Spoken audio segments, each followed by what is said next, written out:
Hi, it's Karen, and today I've got something completely different to show you. I've been watching lots of YouTube videos with acrylic pour. It's just mesmerising. If you've not seen them, definitely Google it. The results are just amazing. But anyway, I thought I'd give it a go. I've never done this before, so what I'm about to show you, just as a pre-warning so you can switch off, is it's not going to be like the other acrylic pour videos you've seen. This is not going to be perfect, trust me. But what I've done, I've got quite a few paints. These are the obviously craft paints from Kaiser that I've just decided to put in the tubs. I have obviously speeded this up. I didn't want to bore you watching every one of it.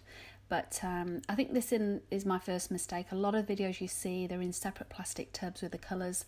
I didn't want to waste all that plastic. I thought I'd just put them in one after the other. But clearly they put them in that so they can water them down, whereas I've just got this as straightforward paint.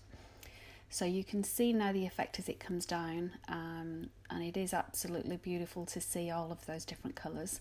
I think the other thing I've learned from doing this, you can see the yellow coming through now, is I should really have put them in order of contrasting colours, so you would get that kind of tree ring effect when the colours start to come out, rather than, as you can see, the purple. Now this is my first big mistake. There was a big lump of paint at the bottom which I forced out, and from there on in my picture is ruined, I think. But anyway, we keep at it because it is just a bit of a test, in case anyone's thinking of doing it themselves, just to see if it is achievable or not as a beginner. So a lot of people, I'm sure, have done this for a long time. So I am absolutely loving the effect of that yellow, or lime green it actually is, and the purple and the orange and the teal. But as you can see on the left hand side, it is just a big hot mess. So I'm not too sure what to do at this stage. I know I don't want to stop it. I'm trying to move it around, thinking it's probably gonna still spread and help to spread the paint.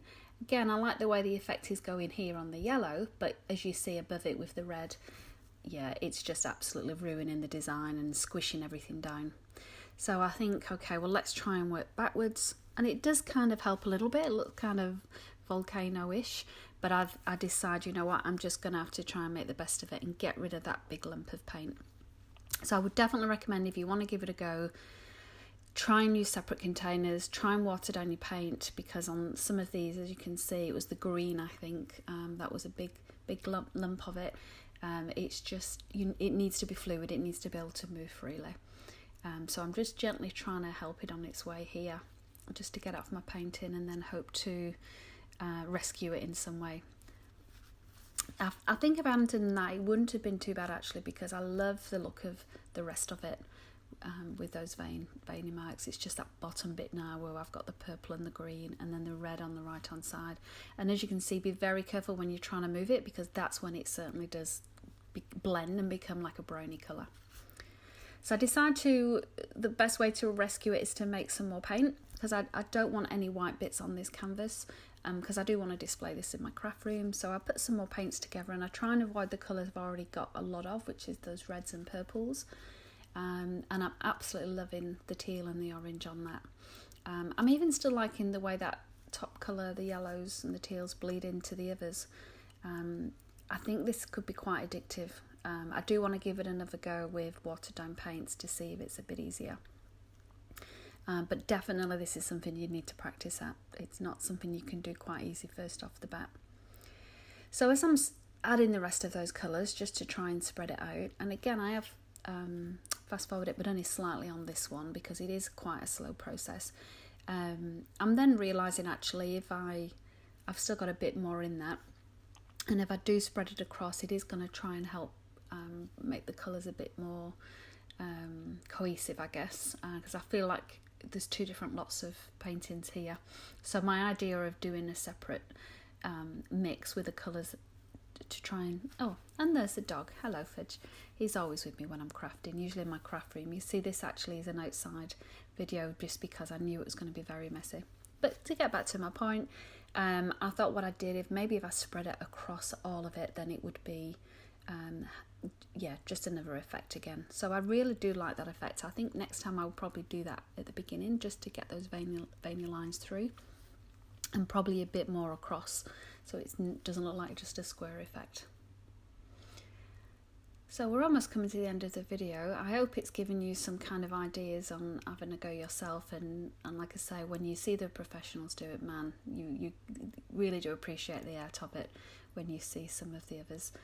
The different methods, some where they just lift the cup off. I've obviously done the pouring method. Some of them where they did it over a different layered object. Definitely check it out if you're intrigued by this.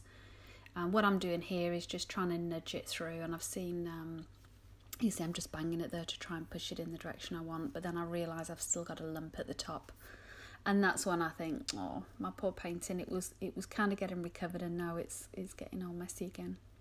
But I would say, if you've not messed with paints for a while or never, and you're interested, it's a lot of fun. You can see I've got a protective tablecloth, I've got some gloves on. It gets absolutely everywhere, but it's actually a fun way of doing this. The other thing quickly want to mention is you could see it looks quite shiny here, but when it dries it goes quite dull. So I do have some glossy accents that I could cover it in, but again, I think next time around I'll probably add that into the mix so that it still dries glossy rather than matte, just to give it a better effect. How long did it take to dry as well? Probably a couple of days left outside because it was so thick. So again, another reason probably for watering down the paints. No idea what ratio to use. I'm probably going to do a half and half just to give it a go, because obviously it would be quite expensive using the full paints as well. But I hope I've inspired you. That's coming to the end of the video now, and please check out my other videos, and if you've not already subscribing, I would love it if you would follow me and subscribe and like, and I'll see you next time, hopefully.